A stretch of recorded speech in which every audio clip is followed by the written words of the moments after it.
Freebies are ones that are a colony that comes in from a remote area, and they'll swarm, and we can talk about that in a few minutes. But what will end up happening is a group of bees.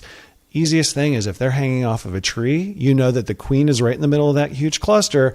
The cluster's around the queen to protect it. A few of the bees are out scouting for a new place to live. It's as very easy as shaking them into a box and closing the lid. And then what they'll do is they'll actually do something called the march, where they walk. They'll walk from that box into your hive.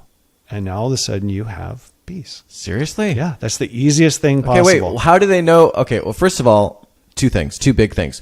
One is you just said all you have to do, quote, is take them off the branch and put them into a box. Yes. So that sounds sort of death-defying. I mean, aren't they coming at you? Aren't they trying to protect the queen? No. So what ends up happening is this gets into the whole world of bee stings, right? That conversation. Yes. The bees, when they're established and they're in a colony, and let's say in a hive in my case, yep, they work from sun up till sun down. They're working office hours, right? Worker bees. And they're worker bees for a reason. Yeah. They're out foraging, and what they're doing is they're grabbing nectar, they're grabbing pollen.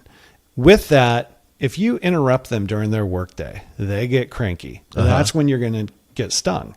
When they're hanging off of a tree branch, they're not working. They're in survival mode. Really? Because what they're doing is they're looking for a new home. So the bees themselves, that big, huge ball, is pretty docile.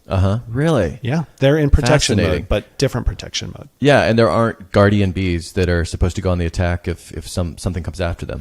The guard bees will happen once they find the new home. They find the new home.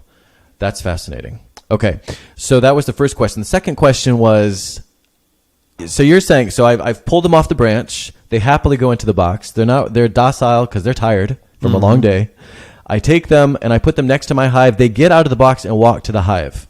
How do they make that connection? Hey, there's our hive. Yeah. So if you can actually, it doesn't hurt the bees if you flip the box over and you shake the box into the hive, which is what you're going to do with the majority of the bees. And they just recognize right away, hey, this is our kind of environment. Yeah. They're looking for a dark, safe place. Yeah. That's it. I had a bug on my nose. Speaking of bugs. Hopefully it's not a bee. Hopefully it's not a bee. Yeah. Yeah. So if you leave that box open now and say tilted on its side, the majority of the bees you just dumped into the hive, what will happen is they actually communicate with each other, and the rest of them will start what's called the march. They'll start actually walking into the hive. So cool. Now,